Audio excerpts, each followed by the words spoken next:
Niki saya hadir perjalanan terpanjang karena 1 tahun.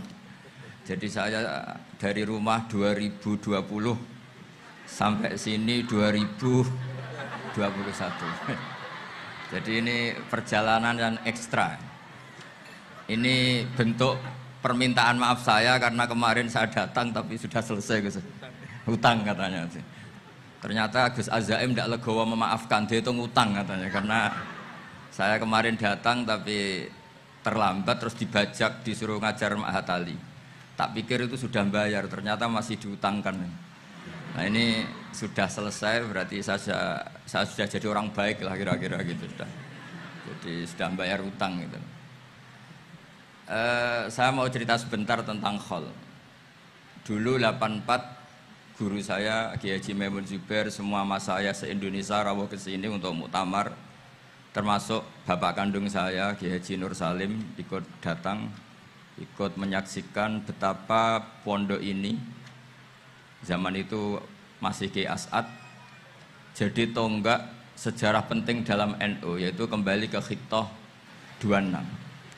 Kita tahu NU dulu itu ormas, kemudian era Gus Wahid jadi partai politik, era Gus Dur karena saran beberapa kiai, wa fi muqaddimihim ada Kiai As'ad, Kiai Ahmad Siddiq dan beberapa kiai, kembali lagi ke Khittah 26, yaitu menjadi ormas, organisasi masyarakat yang menaungi, yang mengayomi, yang menganjurkan mazhab ahli sunnah wal jamaah. Tadi Gus Azaim cerita betapa pentingnya para pendiri, para muassis yang diibaratkan sebagaimana pohon. Saya masih ingat Dawe Mbah Mun. Saya nanti cerita mas saya sebentar, terus cerita kitab Al-Ataqoh As-Somadiyah dikarang Said Muhammad, fawaidnya maksudnya. Kalau Islam Arab, ini kata Mbah Mun, kalau Islam Arab itu contohnya kayak pohon kurma, jadi kuat. Dan wajah tasbihnya itu di daunnya tidak jatuh. Tapi kalau Islam Indonesia kata Mbah Mun itu kayak padi, jadi ya agak doyong-doyong sedikit gitu. Jadi untuk menghadapi angin besar itu pilihannya dua, Anda kekar kayak kurma atau fleksibel kayak padi. Jadi ya doyong-doyong sithik gitu ya. Ada koruptor sowan, salam templeknya ya diterima gitu ya. Ada calon bupati cantik ya didukung, pokoknya agak-agak doyong gitu. Tapi baru kayak doyong itu nggak bisa roboh karena fleksibel. Jadi akhraja syatahu, jadi ada dua tamsil. Karena memang menghadapi orang fasik, orang dolim ini kita sebagai ulama itu ya kebingungan. Ini mungkin Ki Afif bisa bahsul masail ini. Karena pertanyaannya gini, saya berkali-kali digojlok sama bapak saya. Berteman orang fasik hukumnya gimana? Pasti dijawab haram. Tapi kalau pertanyaannya dibalik, membina orang fasik hukumnya gimana? Baik. Dan bisa membina kalau berteman.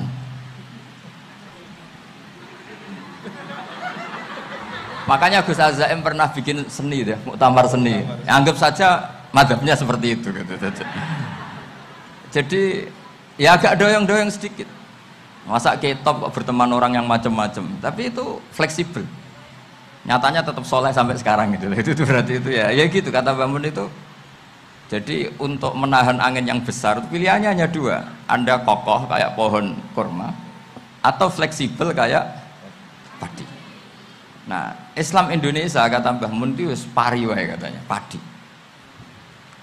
Jadi ungkapan-ungkapan para masyayikh ini penting karena khazanah yang saya baca. Saya berkali-kali cerita ini dalam kitab Khilyatul Auliya. Itu Abu Nu'aim Al-Asfihani cerita tentang riwayat Sufyan bin Uyainah, ini gurunya Imam Syafi'i. Itu setiap kali Nabi Isa dan Yahya, ini dua nabi yang sekurun, sama-sama masih muda. Nabi Yahya itu senengannya dolan ke orang-orang soleh, menyambangi orang-orang soleh. Tentu itu bagus. Tapi kalau Nabi Isa ini suka menyambangi orang-orang yang fasik, orang-orang yang nggak jelas. Ketika dua beliau ini ketemu, tentu yang perlu jawaban Nabi Isa karena kontroversi berteman sama orang-orang yang nggak jelas. Kata beliau, innama ana tabibun udawil mardo.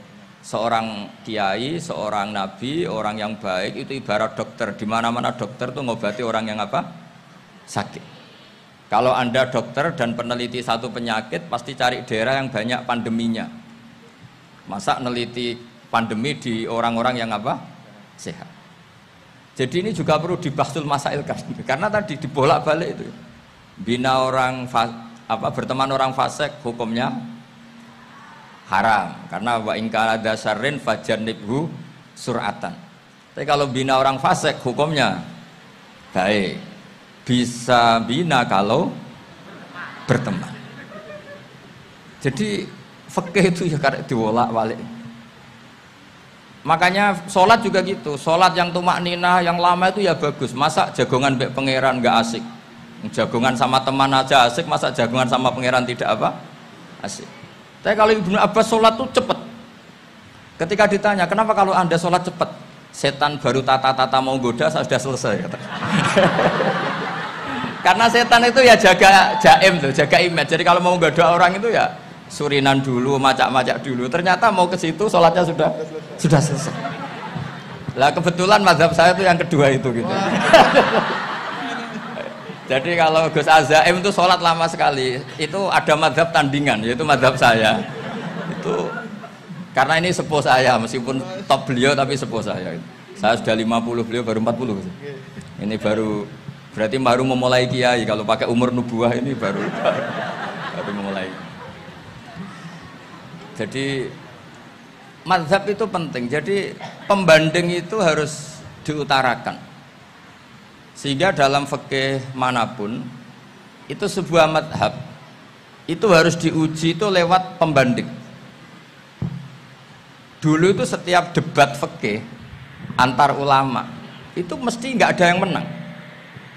Misalnya saya kiai kelihatan miskin tuh ya baik supaya santri-santri yang miskin itu punya teman gitu. Karena rata-rata santri itu miskin. Nah, dikancani kiai kan seneng gitu. Tapi problemnya kiai yang miskin itu ya nggak bisa nolong santri karena dia sendiri apa? Miskin. Makanya dulu Imam Syafi'i itu pengagum orang miskin. Setelah ngaji Imam Malik tanya, ya Imam Malik orang yang sealim jenengan itu siapa? Jawabnya Imam Malik lucu. Dulu Abu Hanifah, sekarang orangnya sudah meninggal ya. Ilmunya dititipkan atau diwaris oleh Muhammad bin Hasan Asy-Syaibani. Akhirnya Imam Syafi'i dibiayai Imam Malik ke Irak. Imam Syafi'i miskin, bisanya ke sana dibiayai Imam Malik. Itu seperti Abu Ya Said Muhammad masyhur, ini murid beliau. Kalau ada santri boyong kan mesti apa? Disangoni. Ketika datang ke Irak, Muhammad bin Hasan Asy-Syaibani itu nata uang, nata emas itu di ruang tamu. Jadi ngitung uang itu di ruang tamu. Miliatan. Ini kaget, ini kiai kok kedonyan kata Imam Syafi'i gitu. Tapi apa kata Muhammad bin Hasan Asy-Syaibani? Anda kagum ini, Anda kaget ini. Kalau kamu menyoal orang soleh kaya, ini tak kasihkan orang-orang fasik. Biar dipakai judi, dipakai selingkuh, dipakai maksiat. Jangan-jangan. Harta ini harus tetap di orang soleh. Kalau ke orang fasik, bahaya. Berarti kiai boleh kaya, boleh. Semenjak itu ada gerakan kiai kudu sugih. Ya ada yang kesampaian, ada yang enggak gitu aja. Tapi karena kalau pakai logika fikih, harta itu fitnah. Oke, seakan-akan harta itu masalah. Tapi kalau ini dikuasai orang dolim, maka masalah besar. Jika orang-orang soleh ini harus juga menguasai harta. Nah, terus lama-lama dikiaskan kekuasaan. Kalau yang kuasain orang fasik, orang tidak sholat, ribet. Akhirnya kiai terus dukung, ya akhirnya ikut politik tadi. Nak menawa bupatinya kena diatur gitu. Diatur kon sholat, orang ngasih proposal, maksudnya diatur keng sholat maksudnya.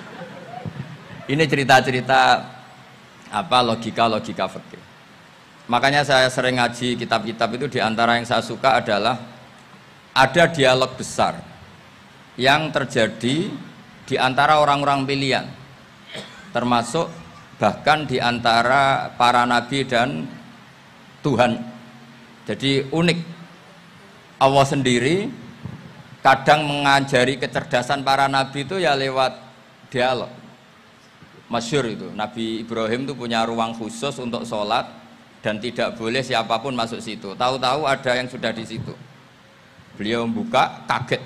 Siapa memberi izin ke kamu yang punya rumah ini? Saya yang punya rumah dan saya tidak memberi izin kamu. Yang memberi izin saya itu yang punya saya, kamu dan rumah ini. Yaitu Allah Ta'ala katanya. Wah berarti kamu malaikat dong? Iya saya malaikat Israel. Disuruh nyabut nyawa kamu.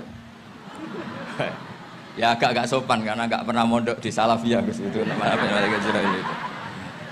Itu akhirnya Nabi Ibrahim bilang, wah itu keliru, Anda pasti keliru.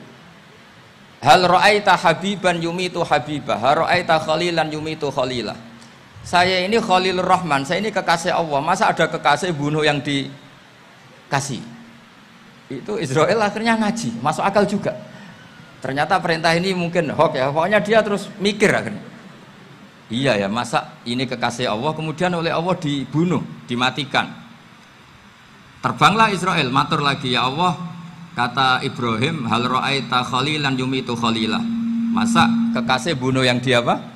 Kasih. Kayaknya masuk akal Gusti. Mulai ngaji lah kira-kira gitu malaikat itu. Akhirnya oleh Allah dijawab, ya sudah begini, kamu datang ke Ibrahim bilang, hal ra'aita habiban yakrahu ayyalqa habibah. Masa kekasih tidak siap ketemu yang dikasih.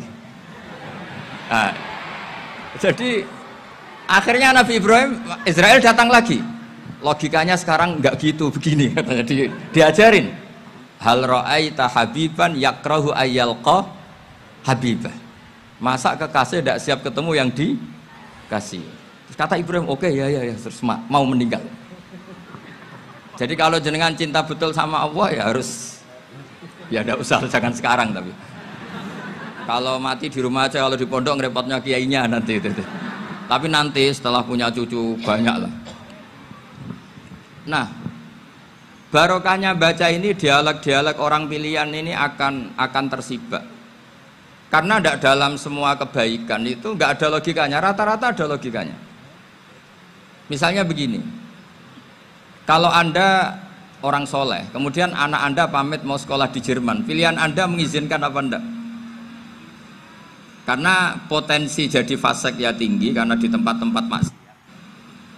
Potensi berdakwah dari daerah yang untuk daerah yang tidak ada dai-nya menjadi ada.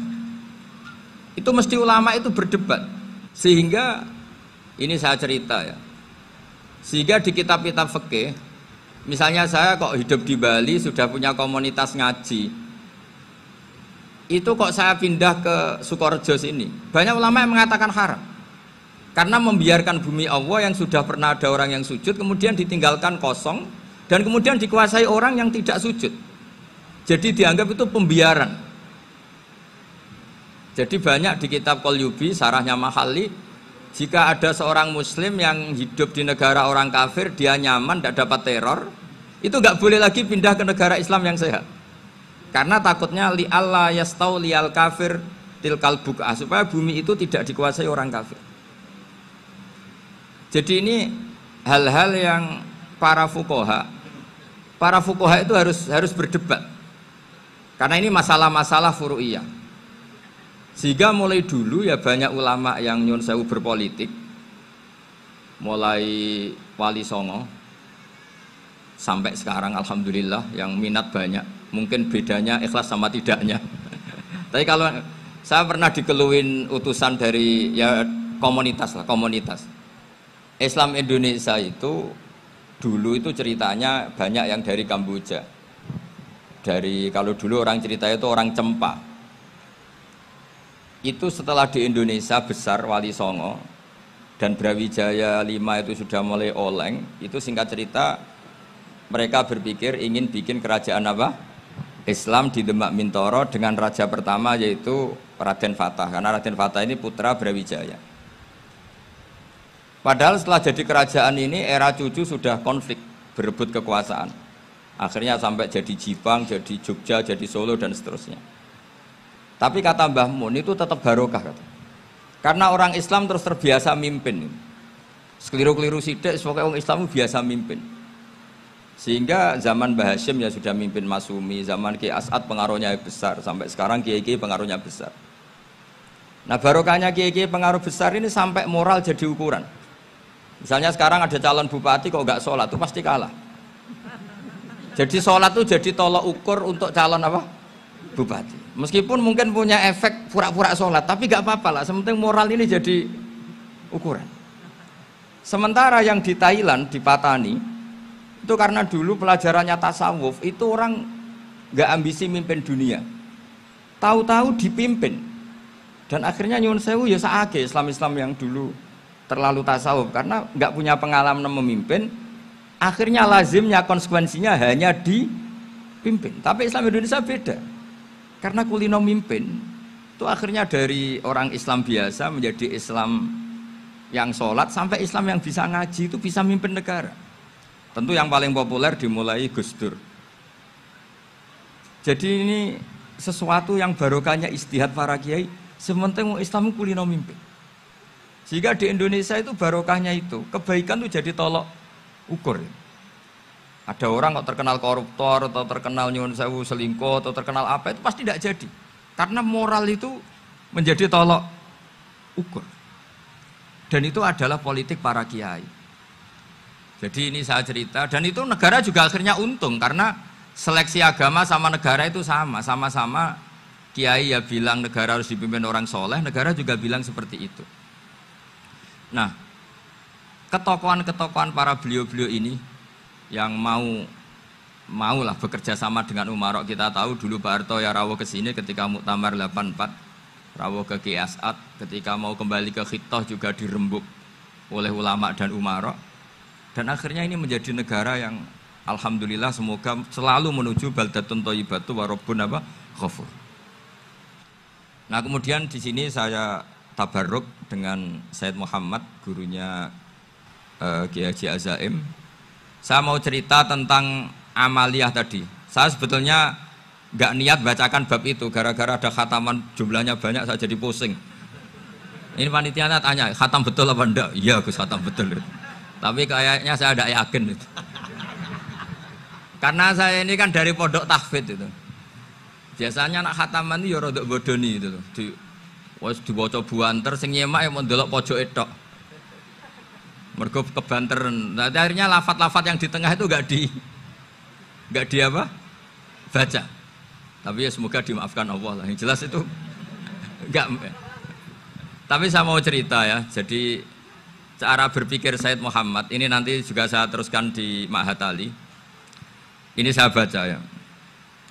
Di antara yang diyakini madhab Malikiyah, ini saya baca saja teksnya. Jadi ada riwayat namanya kalau Said Muhammad bahasakan itu Ataqoh Somadiyah. Kalau di Indonesia kadang orang bilang Al-Ataqoh Al-Kubro, yaitu dengan membaca surat Ikhlas. Di sini jumlahnya hanya 100 kali, kila 1000 kali. Tadi berapa semua? 700 juta ini sudah susuk banyak ini.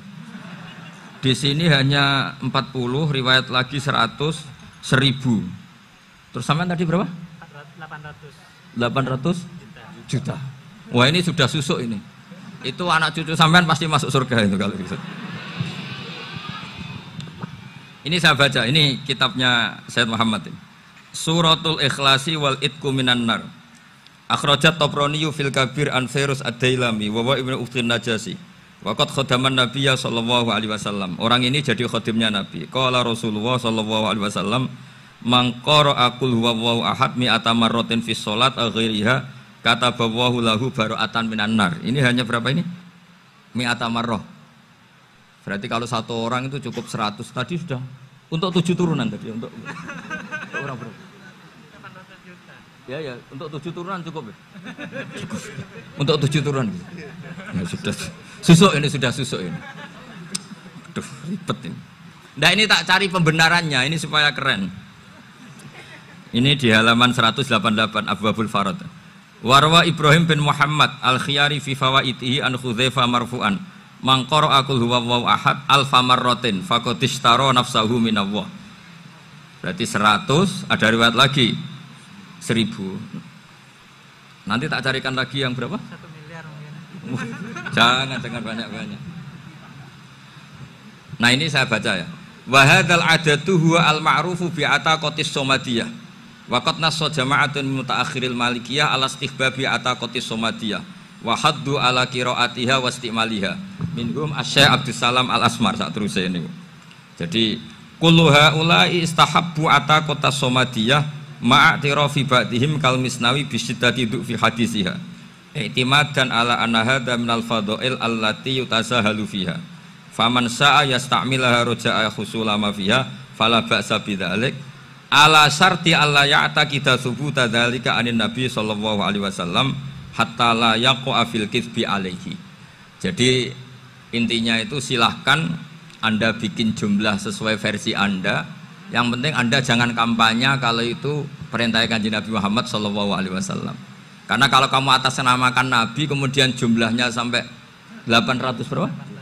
800 juta, berarti Nabi mengajarkan masyakoh pada umatnya. Jadi cukup yang riwayat itu di sini hanya 100 sama 1000. Jadi kalau jumlah tadi untuk 7 apa? Turunan.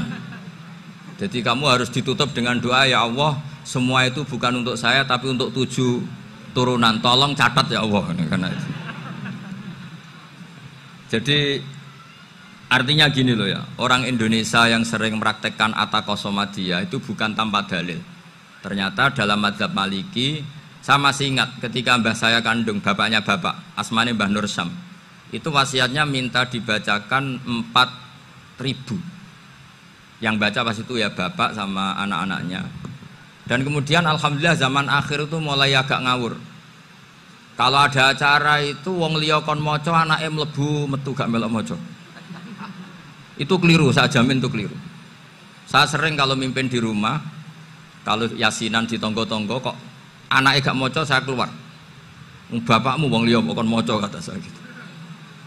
Jadi itu menurut saya itu yang jelas, saya sampai ngisi begini. Yang ada riwayatnya itu idza mata ibnu adam min qata amaluhu illa min salasin shadaqatin jariyah au ilmin yuntafa'u bi aw waladin sholihin yatullah. Itu ndak ada di hadis au kiyayin sholihin yatullah, kata saya. Yang ada itu awaladin apa?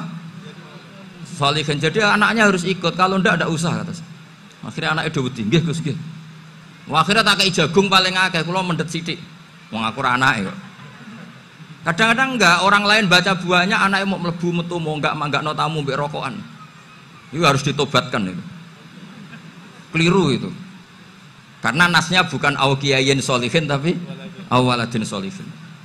Ini bukan provokator, ini memang ya seperti itu.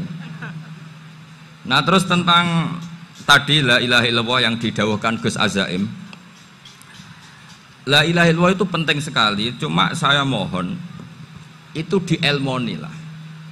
Jadi dulu kalimat ini menjadi spesial karena dielmoni, karena dimulai dari fa'lam annahu la ilaha illallah.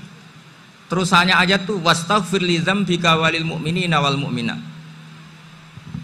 Saya ulang lagi ya. Terusannya ayat tuh wastaghfir li dzambika walil mu'minina wal mu'minat. Makanya menurut mazhab Sadili, kamu disuruh baca la ilaha illallah dulu, jangan istighfar dulu. Saya ulang lagi ya. Dalam mazhab Sadiliyah itu la ilaha illallah dulu, nggak boleh istighfar dulu. Alasannya masuk akal. Orang yang kafir 70 tahun itu sekali baca la ilaha illallah itu langsung yughfar lahum ma qad salaf. Sehingga la ilaha illallah sendiri sudah punya kekuatan supaya dosa kita diampuni. Qul lil ladzina kafaru iyantahu yughfar lahum ma qad salaf. Cara menghentikan kekafiran gimana? Dia melafadzkan la ilaha illallah. Ini kalimat yang begitu saktinya sampai orang yang kafir puluhan tahun itu dosanya semuanya terhapus hanya karena melafadzkan la ilaha illallah. Nah, makanya kata Abdul Hasan Asadili, wastaghfir li dzambika ay bihadil kalimah. Seseorang sah diistighfar itu kalau melafadzkan la ilaha illallah. Misalnya ada orang kafir mati kafir, sah nggak anak cucunya mengistighfari dia? Tidak sah karena belum melafadzkan la ilaha illallah. Makanya kata Abdul Hasan Asadili, wastaghfir li dzambika ay bihadil kalimah. Sehingga lafadz ini spesial betul. Tapi kadang-kadang beberapa mursyid cara berpikir lain. Ini kalimah thayyibah harus dibaca orang suci, sehingga mendahulukan apa? Istighfar. Untuk supaya pas ngelafatkan kalimah thayyibah sudah dalam keadaan apa? Suci. Itu juga masuk akal. Tapi secara meyakinkan saya sendiri lebih mengikuti manhajnya Abil Hasan Asyadzili karena alasannya tadi, yang kafir puluhan tahun saja langsung luntur dosanya karena melafadzkan la ilaha illallah. Artinya la ilaha illallah sendiri sudah bagian dari istighfar. Nah, ya tadi buktinya fa'lam annahu la ilaha illallah terus wastaghfir lidzambika walil mu'minin. Jadi orang sah diistighfari itu setelah dipastikan sah tauhidnya. Jadi setelah tauhidnya sah yaitu la ilaha illallah baru sah apa? Diistighfari. Sehingga orang kafir, saya ulang lagi, orang kafir yang mati kafir anak cucunya tidak boleh apa? Tidak boleh menistighfari. Terus saran saya kedua, la ilaha illallah itu filosofinya itu nafyun li uluhiyati ghairillah wa isbatun li uluhiyatillah wahdah. Filosofi la ilaha illallah itu gimana? Menafikan semua selain Allah itu tidak Tuhan dan hanya menuhankan Allah semata. Nah itu caranya gimana? Caranya kita harus terbiasa ini, karena tadi saya dibilangin panitia ini rata-rata mustameknya atau mustamiatnya ini santri. Caranya gimana? Dilatih pakai logika. Saya berkali-kali cerita kalau ngaji, saya sekaligus kampanye. Allah itu Tuhan yang begitu fair. Untuk menjadi Tuhan Allah mempersilahkan, ada kualifikasi Tuhan. Jadi boleh dikompetisikan, itu boleh kata Allah. Gak apa-apa kamu ngaku Tuhan gitu kata Allah. Tapi nak ngaku pangeran itu paling gak ya direputasi lah. Ada verifikasinya lah. Dimulai dari apa? Ya kalau jadi Tuhan itu setidaknya bikin langit bumi lah. Aturannya gitu. Jadi kalau daftar bupati ya daftarlah ke KPU. Masa tahu-tahu jadi apa? Tuhan kemudian tidak punya prestasi bikin langit bumi. Sehingga Allah itu cara ngendikan itu ya fair. Qul ara'aitum ma tad'una min dunillah aruni madza khalaqu minal ardi am lahum syirkun fis samawat. Coba yang kamu tuhankan selain saya, prestasinya apa? Ketika saya bikin bumi itu apa ikut bikin? Terus am lahum syirkun fis samawat. Kalau bikin langit, kalau nggak bisa ya urun lah gitu. Urun semen apa urun bego, pokoknya urun lah gitu. Urun ora, gawe bumi ora, ngerti-ngerti ngaku dadi pangeran. Kul hatu burhanakum. Jadi ya kan ya lucu kan, misalnya syarat kiai di Salafiyah kan keluarga Kiai As'ad, cucunya ngaji ngalim. Orang keluarga Kiai As'ad terus muni, aku kiai utama di Salafiyah. Oh mesti dipenjara ya. Lah yo gak gawe langit bumi, gak ada prestasi terus ngaku sebagai apa? Tuhan. Sehingga fair. Makanya saya berkali-kali cerita. Jubair bin Mut'im itu punya anak namanya Muhammad. Ini sudah orang alim, Muhammad bin Jubair bin Mut'im. Itu cerita awala islami abi. Mut'im itu orang pinter sekali. Saking pinternya dia jadi delegasinya orang Quraisy datang ke Rasulullah sebagai negosiator untuk membebaskan Asra Badrin, tawanan perang apa? Badar. Yang namanya disuruh itu pasti orang pinter. Tapi apa yang terjadi ketika nginep di masjid? Karena zaman itu gak ada hotel, nanti jadi geger. Orang musyrik nginep di masjid hukumnya gimana? Bahsul masail tok. Zaman itu mau tidak mau, kalau sekarang kan ada hotel, kiai juga punya wisma. Apa yang terjadi? Orang ini cerdas sekali. Dan delalah Nabi pas sholat maghrib itu baca wattur wa kitabim mastur sampai am khalaqus samawati wal ard. Ya kalau kamu jadi Tuhan ya setidaknya menciptakan langit bumi lah. Namanya jadi Tuhan ya ada persyaratan ya. Paling tidak punya reputasi menciptakan langit bumi. Atau kalau jadi Tuhan setidaknya reputasinya itu enggak diciptakan yang lain. Am khuliqu min ghairi syai'in. Ini jadi Tuhan kok punya bapak, punya ibu. Ini jadi Tuhan kok lahirnya di bumi, ada tanggal lahirnya, ada tahun. Masa jadi Tuhan kok dulu buminya? Pokoknya walhasil tuh. Akhirnya Nabi ketika salam sholat maghrib, dia datang, ya Rasulullah, akalku habis oleh ayat yang barusan kau baca. Sudah saya Islam saja. Argumentasi selain Allah Tuhan itu batal. Itu, nah saya mohon santri-santri Salafiyah itu baca Quran sampai seperti itu. Jadi jangan hanya khataman banyak-banyakan maksudnya. Ini bukan nyindir ini, ngamuk ini. Jadi ya khatamannya tadilah 1000 atau berapa lah, jangan banyak-banyak. Juga kasihan malaikat yang nyatet kan. Wong baru subhanallah alhamdulillah aja di teks hadisnya abad al malaikah kan ditete. Itu baru subhanallah alhamdulillah itu sudah mencapaikan malaikat. Makanya saya wiridan tuh arang-arang kasihan malaikat karena nanti jadi itu ya ada madhabnya itu. Jadi kalau Gus Azaim sholat lama tak saingi sholat cepet tuh sama-sama ada madhabnya. Yang cepet kayak saya tadi setan pas tata-tata mau goda pas rukuk saya sudah itidal, mau goda itidal saya sudah sujud, pusing dia. Tapi jangan tiru, ini madhab yang agak-agak khusus lah, sudah cara orang Madura agak khilaf khusus. Khilaf ya, khilaf ini agak khilaf ini sudah. Tapi saya ingin lah, sampean kalau ngaji Quran itu dilatih berlogika. Jadi Allah itu fair, nggak apa-apa kalian ngaku Tuhan tuh nggak apa-apa, tapi tunjukkan prestasi kamu apa. Aruni madza khalaqu minal ardi am lahum syirkun fis samawati. Am khalaqus samawati wal ard. Diulang lagi, am khuliqu min ghairi syai'in. Setidaknya kalau jadi Tuhan itu ya nggak butuh yang lain lah. Masa jadi Tuhan kok wujudnya saja butuh orang lain, butuh bumi, eksistensinya butuh makan, butuh minum. Makanya Allah cara meniadakan uluhiyah selainnya itu Allah tuh redaksinya tuh mengena sekali. Yaitu tadi dengan cara-cara seperti itu. Sebagian ayat disebutkan ma asyattuhum khalqas samawati wal ardi wala khalqa anfusihim. Wong Tuhan kok nggak punya reputasi bikin langit, bikin bumi, bahkan untuk menciptakan dirinya sendiri saja nggak bisa. Ya sudahlah, kamu tidak usah ngaku Tuhan, nggak level kata-kata gitu. Akhirnya terus ditemukan Tuhan yang sejati, yaitu wal awwalu wal akhiru wal zahiru wal batin. Itu yang Mut'im ini tadi termasuk orang yang sangat cerdas sekali. Padahal itu bacanya bukan pas basul masail, enggak. Nabi pas sholat maghrib, juga bukan pas ceramah, enggak. Tapi itu didengarkan. Makanya termasuk ini spesial untuk hormat saya kepada Ki As'ad. Makanya saya ini kalau mentasjek santri-santri, ini agak sensitif, tapi sudah saya tidak perlu takut fitnah. Saya termasuk, kenapa saya ingin jadi ahli tafsir, tentu yang membentuk itu Mbah Maimun dan bapak saya. Bapak saya itu hafal Quran kayak hafal Fatihah, saking senengnya Quran itu. Mungkin bisa kamu saingi itu. Itu adalah orang kafir itu bisa paham Quran. Itu sangat menyinggung saya. Orang kafir itu bisa paham Quran.